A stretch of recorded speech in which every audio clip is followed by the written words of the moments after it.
Dans cette vidéo, je t'apprends à rédiger parfaitement ton meta title et ta meta description de ton site web pour optimiser ton SEO. On est d'accord que c'est pas ça qui va jouer à 50% sur ton SEO, mais avoir de bonnes bases, c'est très important et ça, c'est vraiment un basique. Allez, c'est parti, je te montre ça. Alors avant de commencer, on va voir déjà c'est quoi les bons composants d'une meta description et d'un meta title. Alors on va regarder déjà pour le meta title. Alors les règles à respecter, elles sont simples.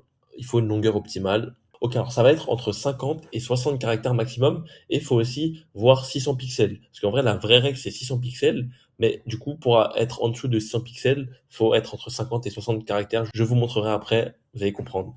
Et enfin, c'est pour éviter d'être coupé par la SERP Google, c'est-à-dire que vous mettez votre titre et on voit pas tout parce que justement Google vous coupe, c'est plus long, c'est trop long. Ensuite, on va voir le mot-clé principal. Donc, il faut absolument placer le mot-clé principal en début du titre et bien se rappeler qu'un mot-clé, il faut un mot-clé par page principale. C'est-à-dire que je ne veux pas créer deux pages avec le même mot-clé. On va prendre l'exemple de plombier Paris, par exemple. Je vais l'écrire qu'une seule fois. Je ne vais pas faire deux pages différentes avec le même mot-clé plombier Paris. Et on peut bien évidemment mettre une correspondance très très proche, par exemple plombier Paris, plombier à Paris, bon ça va être la même chose, donc faut pas se casser la tête. On peut avoir des variantes très très proches. Ok, ensuite on va regarder l'intention de recherche, donc il y en a quatre: informationnel, transactionnel, navigationnel et commercial. Et pour ces quatre types d'intention de recherche, on va faire des titres différents. Donc là par exemple, je donne des exemples. Pour informationnel, on va mettre comment, pourquoi, qu'est-ce que. Transactionnel, acheter, prix, meilleur, etc. Navigationnel, on va mettre un nom de marque, un nom spécifique. Et pour commercial, on va mettre comparatif, avis, top 10 des meilleurs, blablabla, etc. Après, ça va dépendre de quelle niche vous voulez mettre. Ensuite, pour la structure du format, on peut mettre le titre et ensuite le nom de marque, généralement. Donc, un titre très court, par exemple, plombier à Paris, disponible 24 heures sur 24, tac, slash nom de marque. Après, ça dépend si votre nom de marque est trop long, parfois pas obligé de le mettre. Ça va dépendre, en fait, si on veut rester entre les 50 et 60, parfois le nom de marque, comme il est trop long, ce serait peut-être à éviter.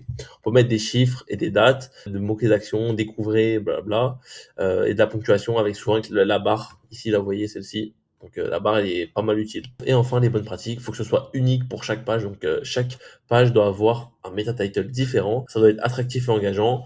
Refléter, ça c'est hyper important pour éviter le taux de rebond, parce que Google déteste le taux de rebond. Parce que s'il y a un énorme taux de rebond, c'est-à-dire que la personne n'a pas trouvé son bonheur chez vous et donc votre contenu n'est pas de qualité et donc potentiellement il va vous faire dégringoler dans vos statistiques et va vous faire dégringoler vos positions surtout. Et enfin, inclure la proposition de valeur, qu'est-ce que vous faites, etc. Donc maintenant qu'on a vu pour le meta title, on va voir pour la meta description. Donc dans le même schéma, la longueur c'est entre 150 et 160 caractères recommandés. Donc pour faire 960 pixels, comme je vous ai dit tout à l'heure, je vais vous montrer en fait ça correspond à quoi les pixels après. Donc c'est pareil pour pas que ce soit coupé aussi par la Google. Pour les mots-clés, il faut inclure le mot-clé principal évidemment, ajouter des mots-clés secondaires. Imaginons vous voulez vous positionner sur plombier à Paris, là par exemple vous pouvez mettre plombier à Paris dans le 18e, plombier à Paris dans le 19e, enfin des trucs comme ça. On peut mettre du texte en gras et généralement ça va être le mot-clé qui va être en gras. Ensuite pareil, sur l'intention de recherche, il faut répondre à la question de l'utilisateur. En gros, qu'est-ce qu'il va y avoir dans la page qui va avoir la réponse. Est-ce qu'il va avoir la réponse en fait? On veut savoir si il va avoir la réponse de ce qu'il cherche dans votre article, donc ce serait bien de faire correspondre l'objectif de la page en gros. Voilà, vraiment très simple. Ensuite, dedans, comme c'est un peu plus long, on peut mettre des éléments persuasifs, un call to action, par exemple devis gratuit, des choses comme ça, le bénéfice qu'il va en retirer, des chiffres et des statistiques, mettre de l'urgence, par exemple disponible 24 heures sur 24, etc., quelque chose comme ça, et de la crédibilité, un expert plombier vient chez vous, blabla, voilà. Vous avez compris. Et enfin, les bonnes pratiques, pareil, unique par page, donc une seule métadescription par page, très important que ce soit vraiment focus. Faut pas avoir deux fois la même méta description. Des phrases complètes et naturelles. Faut pas couper les phrases, etc. Éviter les guillemets, les caractères spéciaux, les emojis, etc. Ça, c'est à éviter. Et encore, peut-être les emojis, de plus en plus, sont potentiellement à la fin.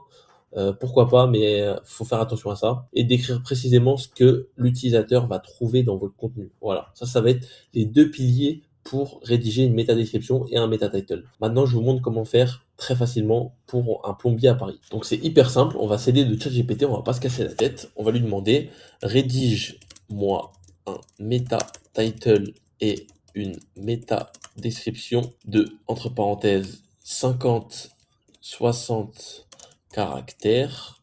Oula, hop, je corrige ça, et entre parenthèses 150 160 caractères. Il faut que ça respecte toutes les règles SEO pour l'optimiser sur le mot-clé plombier à Paris.